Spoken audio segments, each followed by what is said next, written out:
Bonjour et bienvenue pour ce nouveau podcast du blog Herba Simple. Je suis Mélanie Ricard-Quirion et dans cet épisode, je vous parle de l'érable à sucre et ses trésors santé.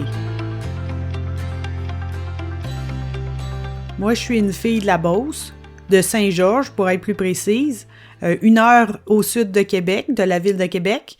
C'est une région où il y a une abondance d'érable à sucre. Alors, quand vient le printemps, que la température se réchauffe, la première pensée qui me vient à l'esprit, c'est celle du temps des sucres. L'érable du Québec est une source de sucre naturel qui nous permet de préparer des véritables délices culinaires. Il n'a pas vraiment rien à envier au sucre purifié et granulé. Lorsqu'on le consomme avec modération, il offre même des bienfaits pour la santé. Que ce soit la sève, les feuilles, les samars ou l'écorce, toutes les parties de l'arbre peuvent être consommées. Explorons donc de plus près ces différentes utilisations culinaires et médicinales. D'abord, il faut savoir distinguer les érables. Il y a plusieurs variétés d'érables à travers le monde. La plupart sont concentrées dans l'hémisphère nord, notamment en Amérique du Nord, en Europe et en Asie. Certaines espèces ont été importées d'une région à l'autre pour servir d'arbres décoratifs. Donc, l'érable à sucre, Acer saccharum, c'est une espèce qui est indigène en Amérique du Nord, puis c'est dans la région forestière de la chaîne des Appalaches que l'on trouve la plus grande concentration d'érable à sucre. Cet arbre préfère les sols boisés, riches et humides. D'ailleurs, c'est un milieu très favorable aussi pour d'autres espèces médicinales exceptionnelles comme l'ail des bois, le ginseng à 5 folioles, le gingembre sauvage, l'hydrasse, la sanguinaire. Ce sont des plantes médicinales particulièrement intéressantes, mais qui sont souvent en voie d'extinction parce qu'il y a eu une surcueillette, parce que ce sont des plantes qui poussent vraiment très lentement. Donc, je vous parlerai de ces plantes plus en détail dans un autre article.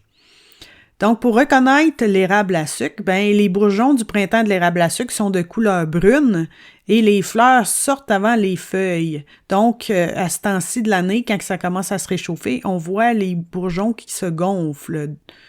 Les feuilles se caractérisent par 5 lobes palmés, les 3 supérieurs étant grands et carrés avec des pointes, tandis que les 2 lobes de la base sont presque absents. C'est une forme que l'on retrouve d'ailleurs comme l'emblème sur le drapeau canadien. Durant l'été, les feuilles ont une teinte vert foncé avec un revers un peu plus clair. Et en automne, les feuilles offrent un spectacle haut en couleur allant du jaune à l'orange jusqu'au rouge écarlate.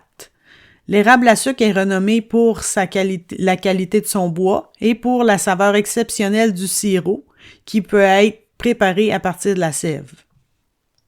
L'érable rouge, il est très commun dans les milieux urbains parce que ses feuilles tournent au rouge vif en automne, ce qui plaît beaucoup. Donc, c'est un arbre qui est abondamment planté dans les villes. Il se distingue de l'érable à sucre parce que ses bourgeons et ses fleurs sont rouges au printemps. Donc, lorsqu'on regarde l'arbre du sol, on voit des petites taches rouges au bout des branches. Et pendant l'été, on peut constater que le bord des feuilles est finement denté, tandis que la feuille d'érable à sucre, c'est lisse, la feuille est lisse entre les pointes.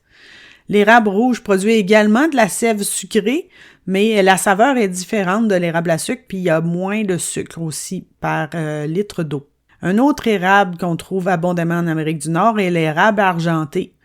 Il pousse le long des cours d'eau et des basses terres humides, donc il a souvent les pieds dans l'eau. Il a une croissance très rapide et une grande taille. Ses feuilles virent au jaune à l'automne. Et sa particularité, c'est que l'endos de ses feuilles est argenté. Ses lobes sont plus minces que celles de l'érable à sucre. Il produit également de la sève sucrée qu'on peut récolter, mais elle est beaucoup moins sucrée que l'érable à sucre. Et maintenant, je vous présente l'érable de Norvège, qui est Acer platanoïde. C'est comme son nom l'indique, c'est un arbre qui vient de Norvège. Il est largement acheté et vendu à des fins ornementales et il s'est échappé de clôture dans plusieurs forêts d'Amérique du Nord. Il est très tolérant à l'ombre et peut former des groupements très denses, empêchant la lumière de se rendre au sol. C'est une menace sérieuse pour notre érable à sucre indigène, alors plusieurs municipalités le considèrent comme une espèce envahissante à éliminer. L'apparence de l'érable de Norvège peut varier considérablement en fonction du cultivar. Les feuilles ont diverses teintes allant du brun au rouge, au jaune vif ou même panaché. Cependant, peu d'érables de Norvège offrent des couleurs automnales éclatantes. Les feuilles peuvent devenir jaunes, mais plus fréquemment, elles prennent une teinte brunâtre. Les bourgeons au printemps de l'érable de Norvège sont verts ou rouges. Les feuilles de cet arbre sont plus grandes et plus pointues, et les pointes sont plus longues et plus effilées. Mais c'est très difficile de le différencier de l'érable à sucre simplement avec la feuille. On peut facilement le confondre avec aussi l'érable rouge.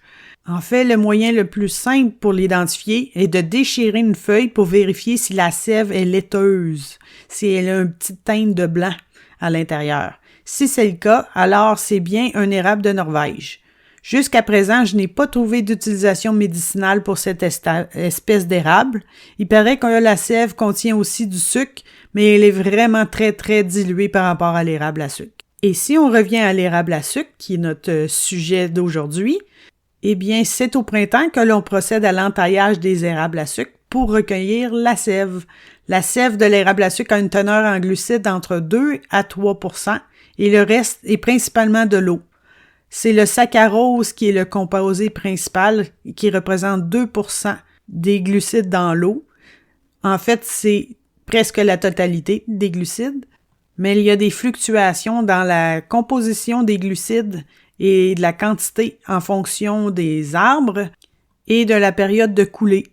En fait, la météo change beaucoup la teneur en glucides de l'eau d'érable.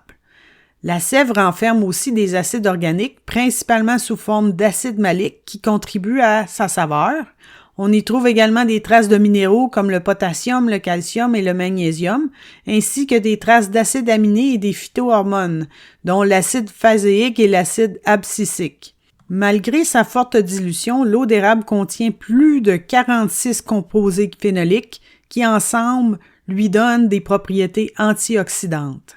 Donc, on consomme l'eau d'érable pure pour se désaltérer ou on l'utilise dans diverses recettes culinaires. Elle trouve sa place dans des bouillons de soupe pour la cuisson des légumes et des viandes. Elle est excellente pour le pochage des poissons et des fruits de mer. Elle ajoute, selon certains cuisiniers, une note umami. Polyvalente, elle convient à toutes les sauces, que ce soit pour des plats salés ou sucrés. De plus, elle est utilisée pour la préparation des sorbets, des salades de fruits ou la confection de glaçons pour les cocktails. L'eau d'érable, une fois stérilisée, ne semble pas présenter de propriétés laxatives, contrairement à la croyance populaire. Mon information est basée sur les compagnies qui vendent de l'eau d'érable en Tetra Pak à l'épicerie. Mais j'aimerais bien savoir quelle est votre expérience avec l'eau d'érable. L'avez-vous trouvée laxative?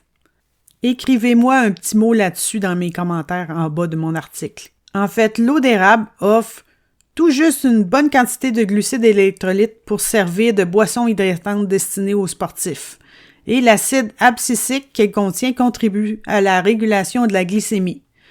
Et les antioxydants de cette eau pourraient offrir des bienfaits potentiels contre l'inflammation. Maintenant, le sirop d'érable. Le sirop d'érable est obtenu par ébullition de la sève jusqu'à ce qu'il atteigne au moins 60 % de saccharose en solution, ce qui équivaut à 66 degrés Brie. C'est une excellente source de manganèse et de riboflavine, la vitamine B2, une bonne source de cuivre et une source de calcium. Comme l'eau d'érable, il contient des acides organiques comme l'acide malique, des acides aminés, des phytohormones et de nombreux composés phénoliques. Au moins 67 composés ont été détectés. Certains de ces composés, comme le québécol, sont considérés comme uniques au sirop d'érable et le québécol aurait démontré un impact bénéfique sur la santé bucco-dentaire. Alors, le sirop d'érable. Le saccharose présent dans le sirop d'érable a un indice glycémique inférieur par rapport au saccharose pur. Une étude de clinique menée sur des humains a comparé la consommation quotidienne de 30 ml de sirop d'érable avec 30 ml de sirop de saccharose. Les participants ont présenté des meilleurs résultats en termes de glycémie, de pression artérielle et de graisse abdominale lorsqu'ils ont consommé du sirop d'érable comparé au saccharose. Le sirop d'érable favorise la croissance de bonnes bactéries dans l'intestin car il contient de l'inuline, un prébiotique. D'ailleurs, j'ai écrit un article complet sur l'inuline que vous pourrez lire si vous allez sur mon blog. Et parce qu'on est au printemps, Je vous présente aussi une cure détox au citron. C'est pas moi qui l'ai inventée, là, c'est une cure qui est célèbre depuis les années 70, qui revient périodiquement à la mode.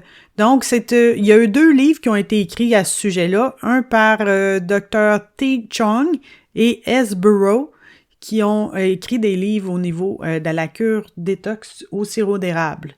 Donc, on mélange 10 ml de sirop d'érable avec 30 ml de jus de citron fraîchement pressé, une pincée de piment de Cayenne pour 300 ml d'eau froide ou d'eau chaude. Il est recommandé de boire cette préparation le matin à jeun pendant quelques jours consécutifs. En fait, c'est à peu près la quantité de sirop d'érable qu'on met dans cette recette-là, c'est à peu près la même concentration que si on avait de l'eau d'érable pure. C'est divisé par 30. Donc, personnellement, j'ai fait cette cure-là à plusieurs reprises en remplaçant mon déjeuner pendant 7 jours. J'apprécie beaucoup le goût de la préparation, c'est vraiment bon. Donc, pour moi, c'est une option géniale.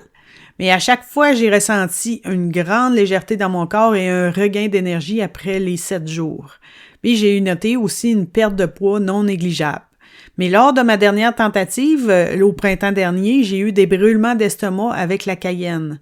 Mais justement, en faisant ma petite recherche pour écrire cet article, j'ai trouvé que certains remplacent la cayenne par du gingembre. Et certains y ajoutent même 15 ml de graines de chia. Donc, si vous savez que vous êtes sensible au piment de Cayenne, ben c'est peut-être une belle alternative là, pour essayer la cure. Mais dans tous les cas, il y a certaines personnes qui peuvent avoir des brûlements d'estomac avec la prise de citron. Et puis, il peut y avoir des fluctuations dans votre dosage de médicaments si vous êtes médicamenté. Donc, ne faites pas cette cure-là si vous êtes sous médication sans consulter votre médecin. Je veux quand même vous aviser que le sirop d'érable et l'eau d'érable sont quand même des sources de sucre. Alors, il faut les compter dans notre consommation quotidienne.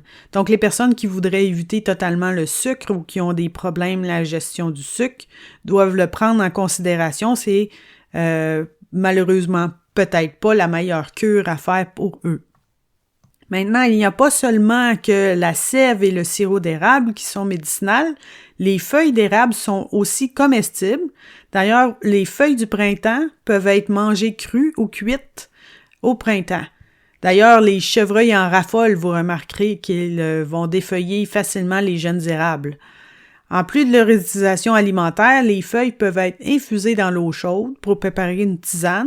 Cette infusion est consommée comme une boisson ou appliquée sur la peau. Traditionnellement, la tisane de feuilles d'érable a été utilisée pour traiter des affections cutanées comme les abcès ou la varicelle. Des études ont montré que les extraits de feuilles d'érable à sucre présentent des propriétés antibactériennes, antivirales et antifongiques, principalement attribuables aux acides phénoliques et aux tannins.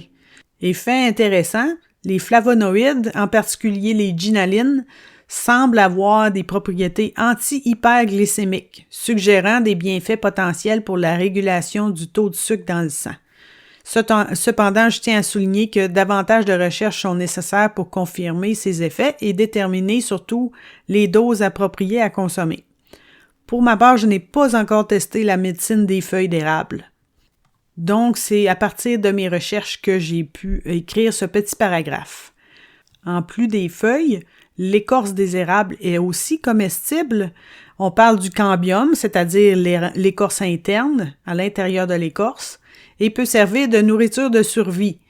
On prélève la poudre à l'intérieur de l'écorce et on la fait mijoter dans l'eau. On peut la consommer pour soulager des infections respiratoires, la diarrhée ou les inflammations de la vessie. Les effets sont anti-inflammatoires, antidiarrhétiques et antiseptiques, qui seraient dus à la présence d'acide phénolique et de tanins. Il est également intéressant de noter la présence d'allantoïne, une substance que l'on trouve notamment dans la consoude et le plantain et qui favorise la cicatrisation des plaies. D'ailleurs, j'ai écrit un article particulièrement sur cette molécule sur mon blog. Je n'ai pas encore expérimenté l'écorce interne d'érable parce que je ne voulais pas endommager mes arbres. Mais si je trouve un arbre sain tombé au sol, j'en ferai des provisions. Et je vous reviendrai avec mes expériences. Les samars maintenant. Les samars des érables sont des fruits de l'érable. Donc, ce sont les petits hélicoptères qui volent au vent. à l'automne. La récolte se fait quand elles sont vertes et bien formées. Pour les consommer, on les décortique et on les fait rôtir. Si elles sont trop amères, on peut les faire bouillir en jetant l'eau de cuisson par 2 fois. On mange les graines d'érable comme des noix. Elles sont riches en lipides et en protéines. C'est une bonne source nutritive. D'ailleurs, si vous décidez de tenter l'expérience, n'hésitez pas à me partager votre appréciation dans mes commentaires ci-dessous.